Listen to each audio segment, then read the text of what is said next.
I want to talk to you today a little bit about predictable irrationality. And my interest in irrational behavior started many years ago in hospital. I was burned very badly. And if you spend a lot of time in hospital, you'll see a lot of types of irrationalities. And the one that particularly bothered me in the burn department was the process by which the nurses took the bandage off me. Now, you must have all taken a Band-Aid off at some point, and you must have wondered what's the right approach. Do you rip it off quickly, short duration but high intensity, or do you take your Band-Aid off slowly? You take a long time, but each second is not as painful. Which one of those is the right approach? The nurses in my department thought that the right approach was the ripping one. So they would grab hold, and they would rip, and they would grab hold, and they would rip. And because I had 70% of my body burned, it would take about an hour. And as you can imagine, I hated that moment of ripping with incredible intensity. And I would try to reason with them and say, why don't we try something else? Why don't we take it a little longer, maybe 2 hours instead of an hour, and have less of this intensity? And the nurses told me two things. They told me that they had the right model of the patient, that they knew what was the right thing to do to minimize my pain. And they also told me that the word patient doesn't mean to make suggestions or interfere or... This is not just in Hebrew, by the way, it's in every language I've had experience with so far. And you know, there wasn't much I could do, and they kept on doing what they were doing. And about 3 years later, when I left the hospital, I started studying at the university. And one of the most interesting lessons I learned was that there is an experimental method, that if you have a question, you can create a replica of this question in some abstract way, and you can try to examine this question and maybe learn something about the world. So that's what I did. I was still interested in this question of how do you take bandages of burn patients. So originally I didn't have much money, so I went to a hardware store and I bought a carpenter's vise, and I would bring people to the lab and I would put their finger in it and I would crunch it a little bit. And I would crunch it for long periods and short periods, and pain it went up and pain it went down, and with breaks and without breaks, all kinds of versions of pain. And when I finished hurting people a little bit, I would ask them, so how painful was this? Or how painful was this? Or if you had to choose between the last two, which one would you choose? I kept on doing this for a while. And then, like all good academic projects, I got more funding. I moved to sounds, electrical shocks. I even had a pain suit that I could get people to feel much more pain. But at the end of this process, what I learned was that the nurses were wrong. Here were wonderful people with good intentions and plenty of experience, and nevertheless, they were getting things wrong predictably all the time. It turns out that because we don't encode duration in the way that we encode intensity, I would have had less pain if the duration would have been longer and the intensity was lower. It turns out it would have been better to start with my face, which was much more painful, and move toward my legs, giving me a trend of improvement over time that would have been also less painful. And it also turns out it would have been good to give me breaks in the middle to kind of recuperate from the pain. All of these would have been great things to do, and my nurses had no idea. And from that point on, I started thinking, are the nurses the only people in the world who get things wrong in this particular decision, or is it a more general case? And it turns out it's a more general case. There's a lot of mistakes we do. And I want to give you one example of one of these irrationalities, and I want to talk to you about cheating. And the reason I picked cheating is because it's interesting, but also it tells us something, I think, about the stock market situation we're in. So my interest in cheating started when Enron came on the scene, exploded all of a sudden, and I started thinking about what is happening here. Is it the case that there is kind of a few apples who are capable of doing these things, or are we talking a more endemic situation that many people are actually capable of behaving this way? So, like we usually do, I decided to do a simple experiment, and here's how it went. If you were in the experiment, I would pass you a sheet of paper with 20 simple math problems that everybody could solve, but I wouldn't give you enough time. When the 5 minutes were over, I would say, pass me the sheets of paper, and I'll pay you $1 per question. People did this. I would pay people $4 for their task. On average, people would solve 4 problems. Other people I would tempt to cheat. I would pass the sheet of paper. When the 5 minutes are over, I would say, please shred the piece of paper, put the little pieces in your pocket or in your backpack, and tell me how many questions you got correctly. People now solve 7 questions on average. Now, it wasn't as if there was a few bad apples, a few people who cheated a lot. Instead, what we saw is a lot of people who cheat a little bit. Now, in the economic theory, cheating is a very simple cost-benefit analysis. You say, what's the probability of being caught?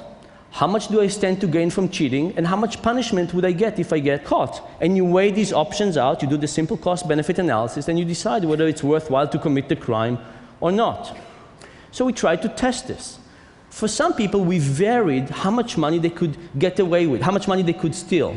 We paid them 10 cents per correct question, 50 cents, $1, $5, $10 per correct question.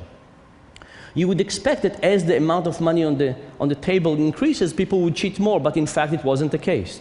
We got a lot of people cheating, but still by a little bit. What about the probability of being caught? Some people shredded half the sheet of paper, so there was some evidence left. Some people shredded the whole sheet of paper. Some people shredded everything, went out of the room, and paid themselves from a ball of money that had over $100. You would expect that as the probability of being caught goes down, people would cheat more, but again, this was not the case. Again, a lot of people cheated just by a little bit, and they were unsensitive to these economic incentives. So we said, if people are not sensitive to the economic rational theory explanations, to these forces, what could be going on? And we thought maybe what is happening is that there are 2 forces. At one hand, we all want to look at ourselves in the mirror and feel good about ourselves. So we don't want to cheat. On the other hand, we could cheat a little bit and still feel good about ourselves.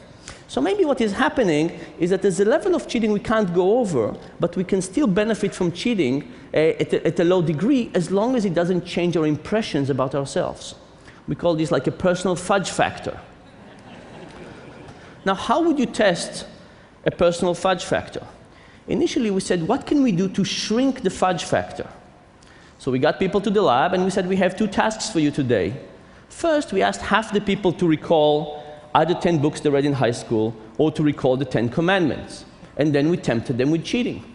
Turns out the people who tried to recall the 10 commandments, and in our sample nobody could recall the 10 commandments, but those people who tried to recall the 10 commandments, given the opportunity to cheat, did not cheat at all.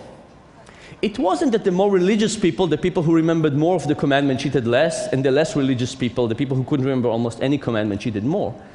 The moment people thought about trying to recall the 10 commandments, they stopped cheating. In fact, even when we give self-declared atheists the task of swearing on the Bible and we give them a chance to cheat, they don't cheat at all. Now, 10 commandments is something that is hard to bring into the education system, so we said, why don't we get people to sign the honor code? So we got people to sign. I understand that this short survey falls under the MIT honor code. Then they shredded it. No cheating whatsoever. And this is particularly interesting because MIT doesn't have an honor code.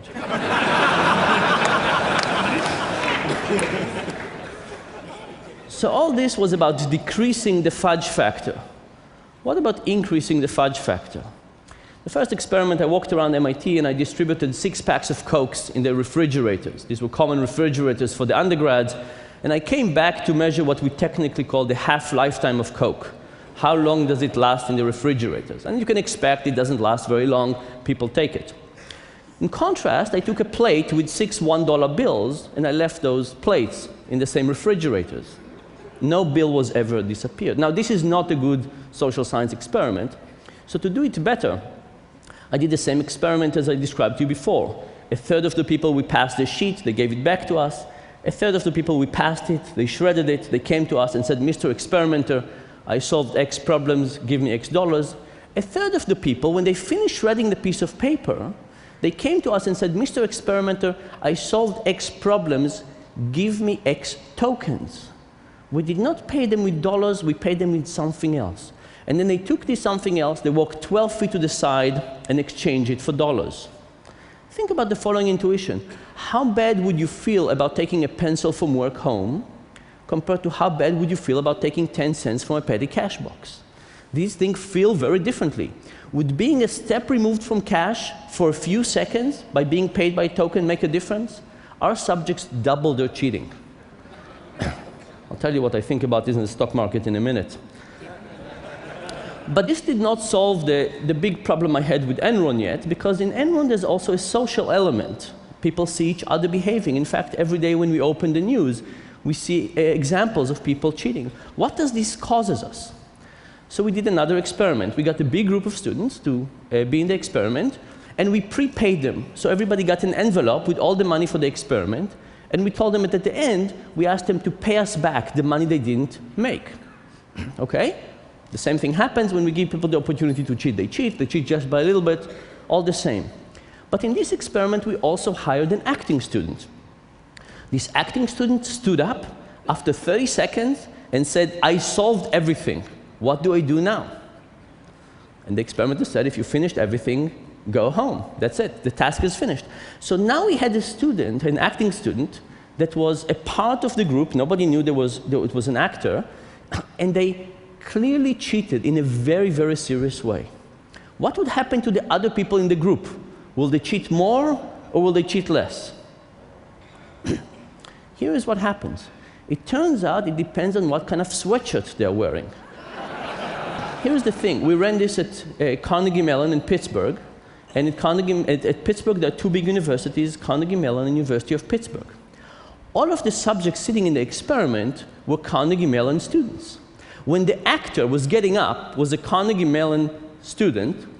He was actually a Carnegie Mellon student, but he was a part of their group. Cheating went up. But when he actually had the University of Pittsburgh sweatshirt, cheating went down.